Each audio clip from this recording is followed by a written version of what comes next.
Hello friends, welcome to Xylem PSC. ഞാൻ സൂരജ് കോടിയേരി. അപ്പൊ ഇന്ന് നമ്മൾ ഡിസ്കസ് ചെയ്യാൻ പോകുന്നത് SCRTയുടെ ഇമ്പോർട്ടൻസിനെ കുറിച്ചാണ്. അതായത് ഏതൊരു സബ്ജക്റ്റിലും ഇപ്പൊ എല്ലാ ഫാക്കൽറ്റീസും നമ്മുടെ സൈലത്തിൽ ക്ലാസ്സിലൊക്കെ ആണെങ്കിലും നിങ്ങൾ പറഞ്ഞു കേട്ടിട്ടുണ്ടാവും SCRT പുസ്തകം നിർബന്ധമായി വായിക്കണം, SCRTന്ന് ചോദ്യങ്ങൾ വരും എന്നുള്ളത്. അപ്പോ SCRTന്ന് എങ്ങനെയാണ് ചോദ്യങ്ങൾ വരുന്നത് എന്ന് നമ്മുടെ എവിഡൻസോട് കൂടി, അതായത് ഓരോ ചോദ്യങ്ങളും ഏതൊക്കെ ഭാഗങ്ങളിൽ നിന്നാണ് വരുന്നത് എന്ന് ഒരു 3-4 എക്സാമ്പിളൊക്കെ ഞാൻ പറഞ്ഞു തരാം.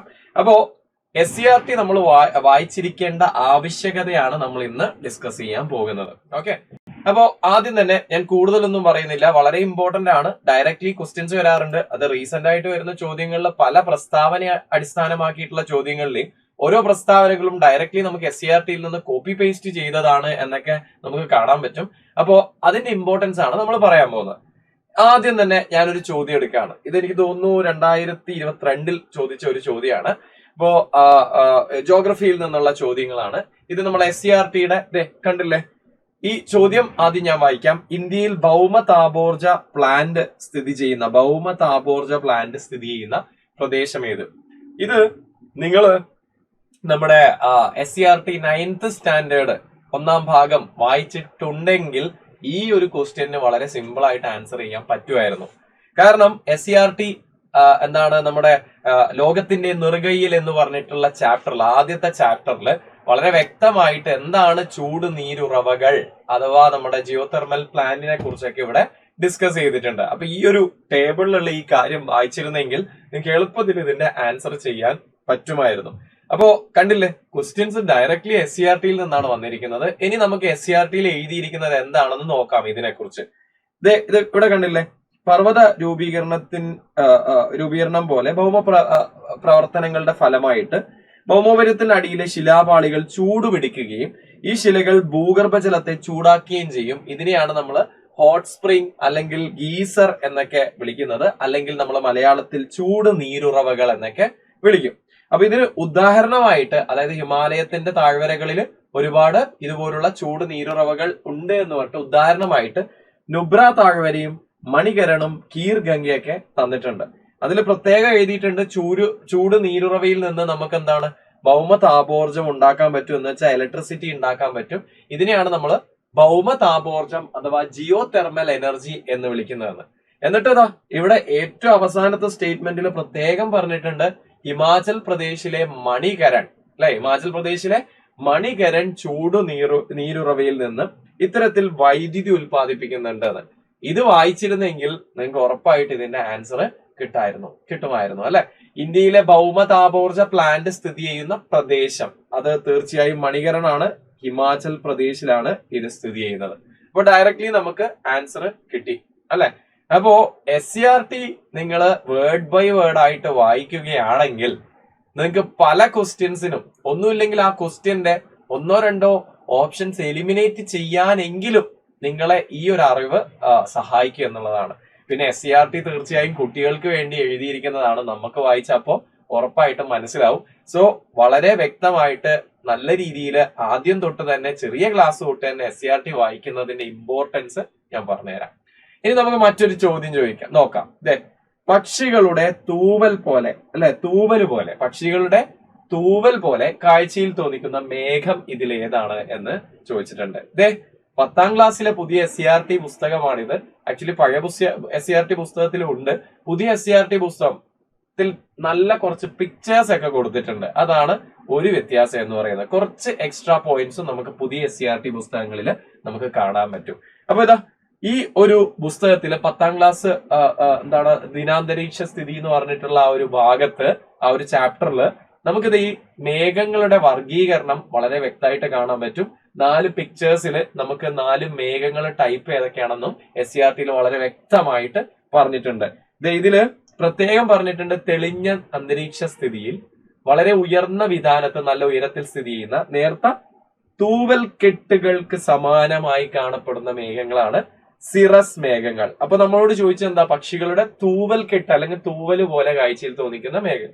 അപ്പൊ തീർച്ചയായും നമുക്ക് ഇതിൽ നിന്ന് വളരെ വ്യക്തമായിട്ട് മനസ്സിലായി നമ്മുടെ ആൻസർ എന്താ, സിറസ് ആണ്. സിറസിന്റെ അതിമനോഹരമായിട്ടുള്ള ഒരു ഫോട്ടോയും പുതിയ SCRT 10th പുസ്തകത്തിൽ കൊടുത്തിട്ടുണ്ട്.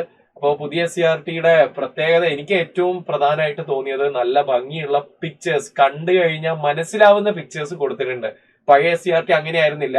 പിക്ചർ കണ്ടു കഴിഞ്ഞാൽ ഒന്നും തന്നെ മനസ്സിലാവില്ല എന്നുള്ള ഒരു സ്ഥിതിയിലായിരുന്നു. ഇപ്പൊ അതെ ക്യുമുലസ് മേഘങ്ങൾ കണ്ടോ, പഞ്ഞിക്കെട്ട്, ഇത് കാണുമ്പോൾ തന്നെ ഒരു പഞ്ഞിക്കെട്ട് പോലെ ഉണ്ടല്ലേ, പഞ്ഞിക്കെട്ട് പോലുള്ള മേഘങ്ങളാണ് ക്യുമുലസ് മേഘങ്ങൾ എന്ന് പറയുന്നത്. അപ്പോ ഡയറക്ട്ലി ക്വസ്റ്റ്യൻസ് SCRTയിൽ നിന്ന് വന്നത് ഇപ്പോ ഇവിടെയും നിങ്ങൾക്ക് കാണാൻ പറ്റി അല്ലെ. ഓക്കെ, ഇനി നമുക്ക് മറ്റൊരു ചോദ്യം എടുത്താളയാ.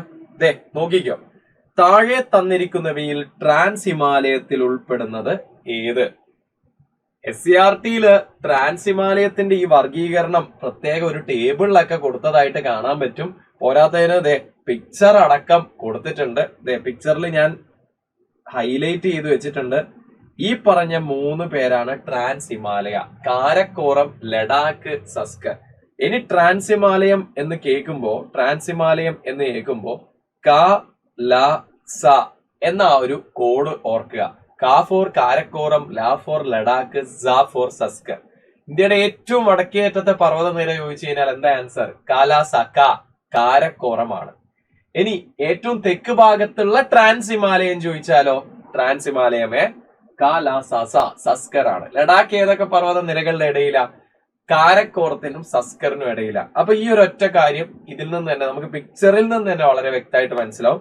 പോരാത്തതിന് SCRTയിൽ ഇത് ഇങ്ങനെ ഒരു ടേബിളും കൊടുത്തിട്ടുണ്ട്. ട്രാൻസ് ഹിമാലയം, ഹിമാലയം, കിഴക്കൻ കുന്നുകൾ. അതിൽ കാരക്കോറം മാത്രമേ എഴുതിയിട്ടുണ്ടായിരുന്നുള്ളൂ. ബാക്കി കുട്ടികളോട് പൂരിപ്പിക്കാനാണ് പറഞ്ഞിരിക്കുന്നത്.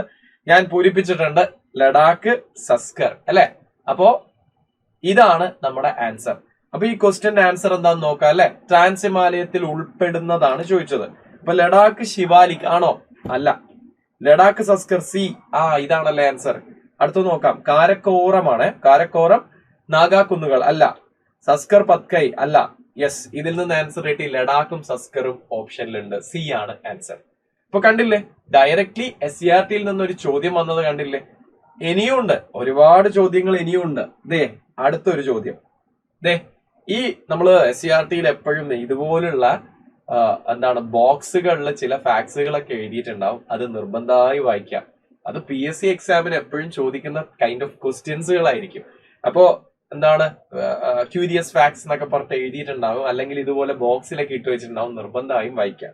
ഇവിടെ നമ്മുടെ 9ാം ക്ലാസ് ലോകത്തിന്റെ നെറുകയിൽ എന്ന ചാപ്റ്ററില് മടക്കു പർവ്വതങ്ങൾ എന്ന് പറഞ്ഞിട്ട് ഒരു ബോക്സ് കാണാൻ പറ്റും. Fold mountains. ഇതിൽ മടക്ക് പർവ്വതങ്ങൾ എങ്ങനെയാ ഉണ്ടാവുന്നത് എന്ന് പറഞ്ഞിട്ടുണ്ട്. ഭൂവൽക്കത്തിലെ ശിലാപാളികൾ സമ്മർദ്ദ ബലത്താൽ അല്ലെങ്കിൽ കൺവേർജ് ചെയ്തിട്ട് മടങ്ങി രൂപപ്പെടുന്ന പർവ്വതങ്ങളെയാണ് മടക്ക് പർവ്വതം എന്ന് പറയുന്നത്. ഇതിനെ വലനം അഥവാ ഫോൾഡിംഗ് എന്നാണ് വിളിക്കുന്നത്. അതിന്റെ എക്സാമ്പിൾ ഒക്കെ ഇവിടെ കൊടുത്തിട്ടുണ്ട്. ഹിമാലയം, ആൽസ് പർവ്വതം തുടങ്ങിയവയൊക്കെ എക്സാമ്പിൾ ആണെന്ന് പറഞ്ഞിട്ടുണ്ട്.